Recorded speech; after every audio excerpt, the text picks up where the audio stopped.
Hi, I'm Orion Weller, an undergraduate at Brigham Young University.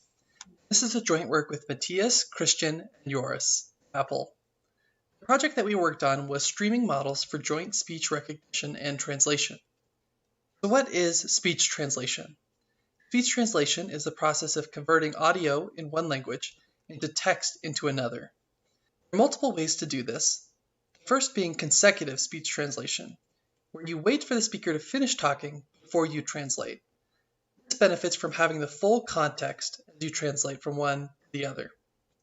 You could also do this in a streaming fashion, or where you have a continuous translation of what the speaker is saying in real time. This forces you to translate without knowing what the speaker will say in the future, making this a more difficult task.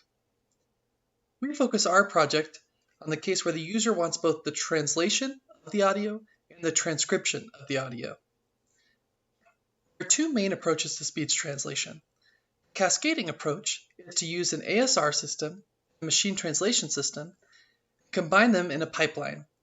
As you can see in the bottom left, it first takes speech, takes it and becomes a transcript, and then converts that into a translation. There's also been recent research on end-to-end networks, where you have the audio, pass it through one network, and get the translation and the transcription. Our project focused on seeing if we could build an end-to-end model that could be just as effective as a cascading model with only one network instead of two. To test this hypothesis, we used the must-see dataset, which is TED Talk data in 8 languages with corresponding transcripts in English. If you look in the bottom middle, you can see a picture of the architectures we use.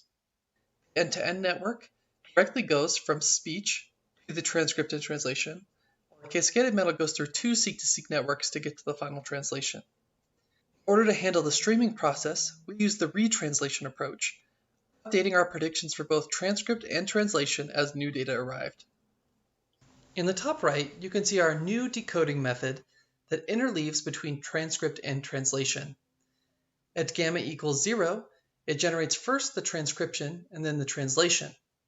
At gamma equals 1.0, it generates then first the translation, then the transcription. You can see below in the results that our end-to-end model has only 107 million parameters compared to the Cascade model's 217 million. Across the rest of the metrics, they are very comparable, with BLEU scores, word error rate, average lag, normalized erasure, and lexical consistency. In conclusion, we built an end-to-end model with half the number of parameters that performs comparably to the cascaded model with 2 networks and twice the size. We're excited to see where this goes, and thanks for listening.